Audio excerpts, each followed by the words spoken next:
What you manifest in your mind, you can bring to reality. Undone, new series on Amazon Prime, series created by or from the people that made BoJack Horseman, which is animated show on Netflix. Very interesting, unique animation style. BoJack Horseman almost had like a feeling of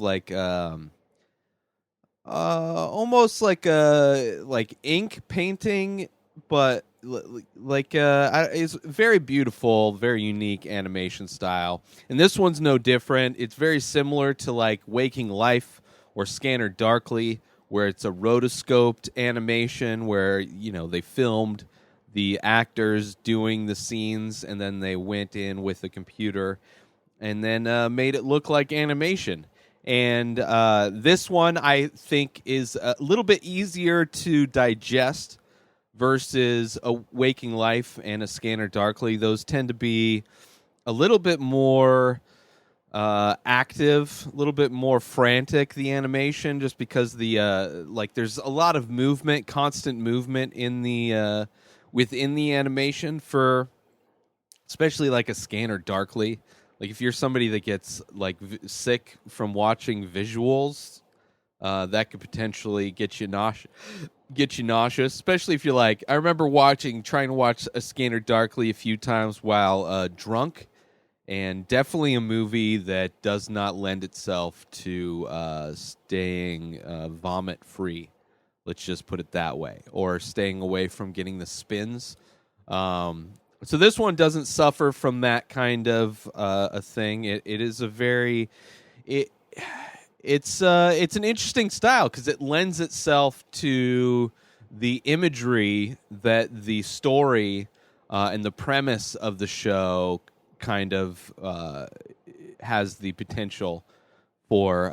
It stars Rosa Salazar, who's amazing. She's been in a few independent movies. Most recently was in Alita Battle Angel, which very similar as far as her being an actress that's fully animated.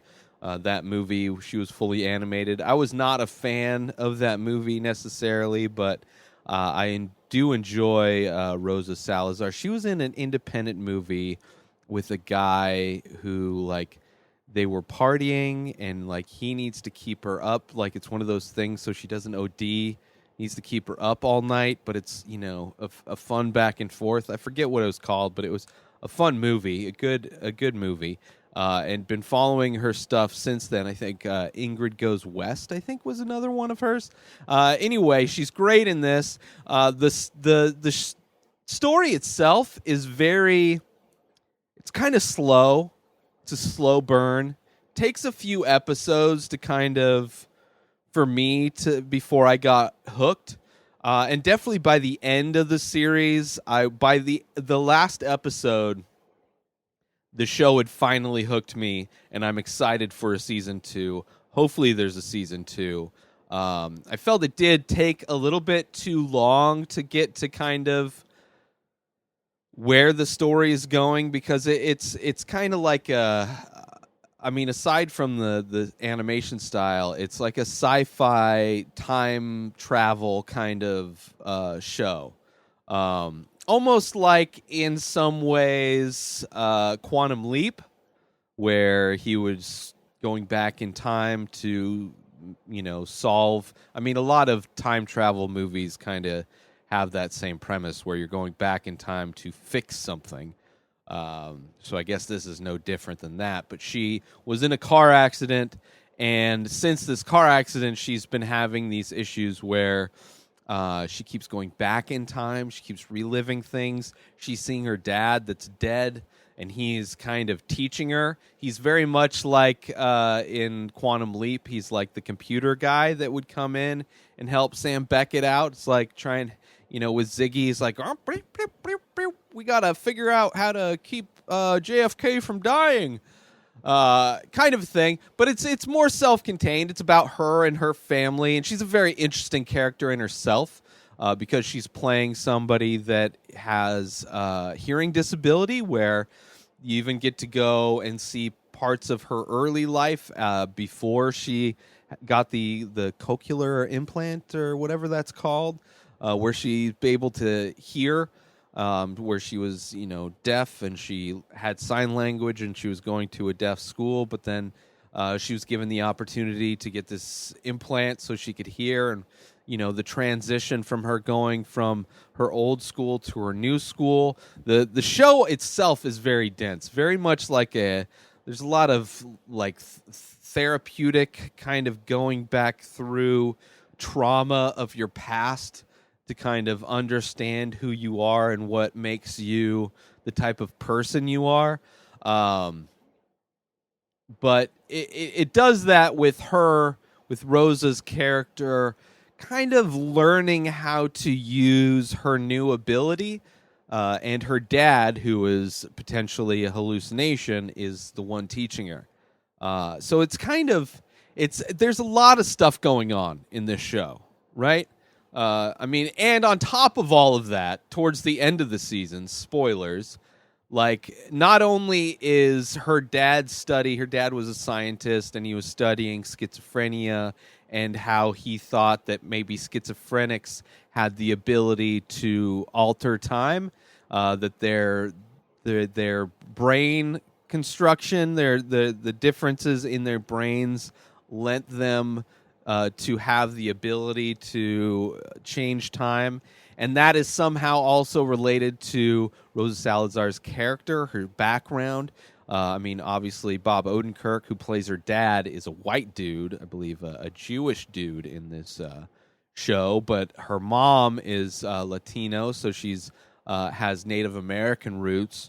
And towards the end of the show, it's also potentially the shamans or the oracles of old time is something that was passed down to Rosa Salazar's character, and that maybe that also. So, like, by the end of the season, it opens up this whole Native American kind of spiritual magic kind of thing, mixed with science, mixed with time travel. Like, by the end of the first season, it's introduced all of its ingredients, but it hasn't quite yet started to combine them all into what could be a very interesting story.